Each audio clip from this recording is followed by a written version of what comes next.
Buongiorno. We are here in Malaysia, Kuala Lumpur, attending the FAMT 28th Congress. So today on the podcast, we have a very, very interesting and very, let's say, famous personality in our industry, Professor Andrew Ramroop. Not only is he the professor at the Savile Row Bespoke Tailoring Academy, he's also the creative director of Maurice Sedwell Tailoring Shop on Savile Row. Welcome. Thank you. Thank you for your invitation. Professor, please share with us, as part of WFMT, you're an advisor to them.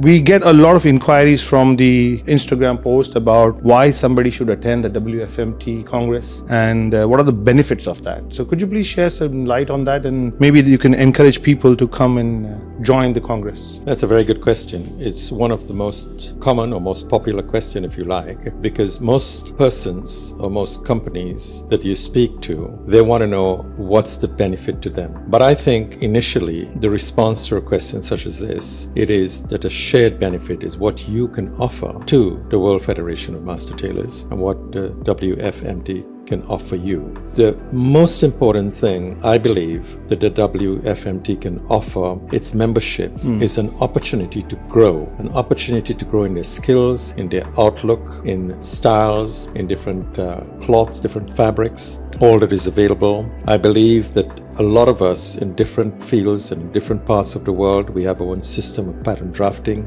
of cutting, of tailoring. We can learn from each other. It's a common back scratching exercise, you scratch mine, I scratch yours, Absolutely. So basically what we're doing at the WFMT is sharing knowledge and experience openly, not holding anything back. We do not believe there are any secrets of the trade. For the WFMT, there are no secrets. We are very much an open book in sharing knowledge and expanding and growing. If we at the WFMT go out into the world and we spread this knowledge and experience, it gets out to the marketplace, and the marketplace are those who shop with us. They will hear of members of the WFMT. Those who are members, they perceive to be the best in the world. And if they perceive to be the best in the world, the prospective customers will then go towards the WFMT website, and they will read the upcoming magazines, and they will be going to WFMT members to have their tailoring done. Right. So it's sort of a go-to place that gives credibility to the tailors who are there, because it's an association, everyone's helping each other out. So the level of skills and craftsmanship will indeed be high. Yes. It's a shopping guide. It's a shopping guide. It is that if you are a member, it's a quality mark. And that is the aspiration of WFMT. As an advisor, it is that we communicating to our audience the value, and the value has to be that we excel in our field. Right, absolutely. Now, there are many youngsters out there who are just entering our profession or curious to step into our realm. What would your advice be for them? Obviously, many would be very curious, but still, even if they want to, they are limited in resources. So how do you justify to them that they attend this Congress? Well, I don't think we have to justify too much. If you have a passion, if you have an enthusiasm, if you have something even deeper, an emotional connection to what you want to do for a career, and your career that you've chosen is in bespoke tailoring, in craftsmanship, in the fashion industry, you've already got, you're 3/4 of the way there. And I think to attend, they will be inspired, they'll be encouraged, they'll be motivated, because they can see masters at work, they can see the result of masters at work, they will see opportunities of growing in their knowledge. They could see opportunities of growing in other parts of the world, because they become accessible to, I think, something like 40 countries. The membership extends. We will be hitting 40 very soon. We are almost at 36 right now. Yes, correct. 36 to 40. Yeah. So it means that they've got access to the rest of the world. Absolutely. And it's not just going on the internet and searching, it's you physically meeting people. I think the World Federation of Master Tailors is a great platform to meet your peers, people you've seen online and always aspired to be like them, like you. There's a huge following. I've noticed that during the FAMT, we had so many people that want to come up to you, take pictures with you, talk to you. And I think that encourages youngsters and people who are in our trade to say that, hey, you're also a human being. We're also a human being, and I can connect. And you being so generous as you are, you're always there with a word of advice and a helping hand. So it's vitally important to be accessible to younger persons. I from time to time, I get people afraid to come into my shop on Savile Row because their perceived image that if you're successful, you're difficult, you're hard to get hold of. But as you said, we're all human beings, and I think if your respect and your love is for your industry, yes, it can't be for yourself. True. You've got to make yourself available. True. I remember meeting you in your store about, I think maybe 20 years ago. Is that right? Yes, I walked into the store and I introduced myself. I mean, I always We do were that both with- teenagers, I think, at the time. Yes, it's very motivating to see you, and you welcomed me, and you were open about everything. Like, you're talking very freely. That was so encouraging and heartwarming. I thank you for that, and always been a big fan of yours. One day I will do your course once I'm free with my work, but because Professor Ramroop was conducting a workshop for the first 2 days over here at the FAMT, and I've never seen you in action, by the way. And I saw you in action this time, and just small touches, the way the lines are connecting, the way you just move something 1/8 of an inch, and the way the shapes are geometrically created. I think there is a lot for me to learn from you, and who knows, maybe I'll come to Trinidad one day and take a course. I don't know. You'd be most welcome. You just led me to one thought, and you asked a question in regard to what is the value of being a member of even ITA or WFMT. Correct. I think as practitioners in the field, if when you experience one of these conferences, you go away with just one new thing that you did not know before, just one new thing, although there are several, at least you have that little bit of extra knowledge that you did not have before. It would also give you that opportunity to say, let me try something new. I've been doing this for so many years. Let me try what this other guy is doing and see how it works.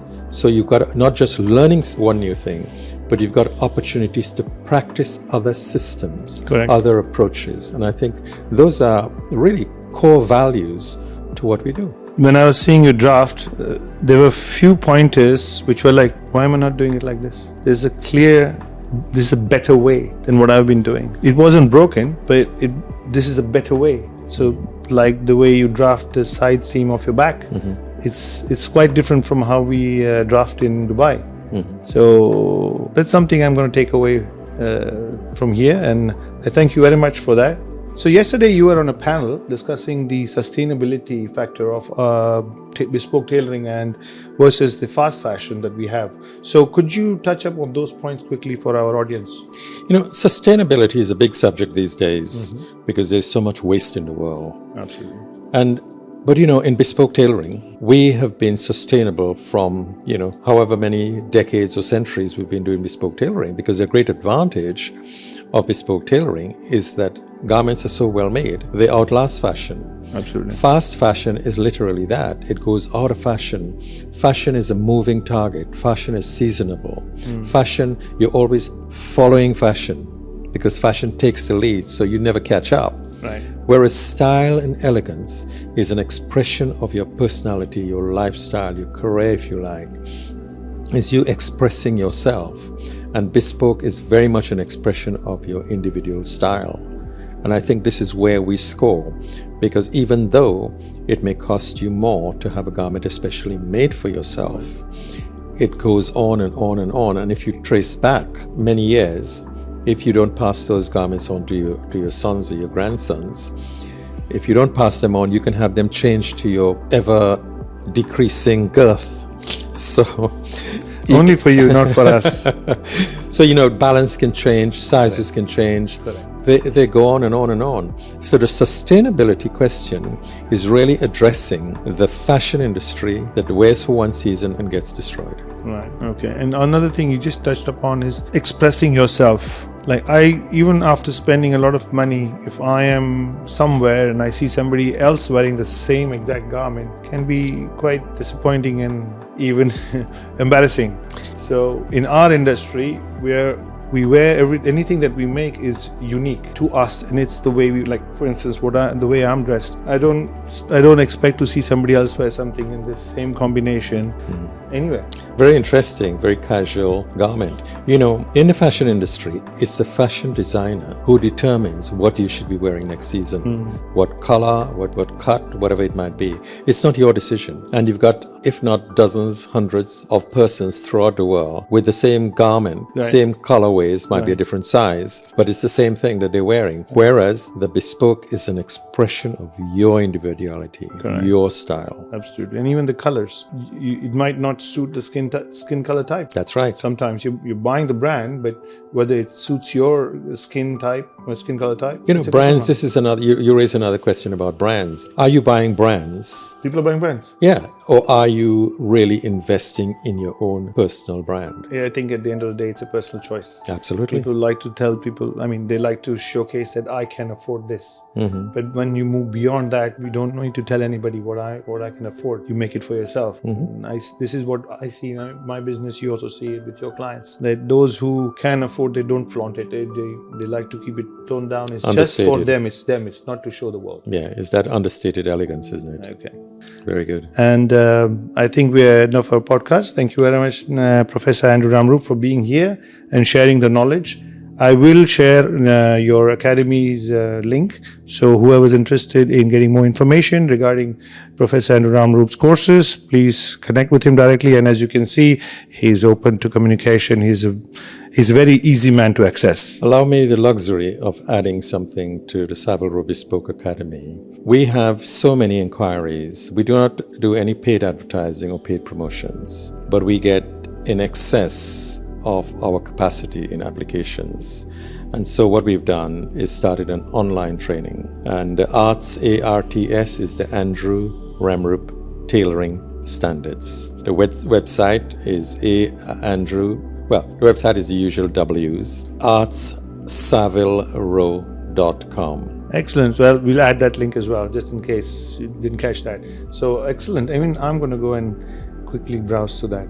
Very good. Thank you for being here today, and we hope to see you soon again at the next World Federation Master Tailors Congress. Very good. My pleasure.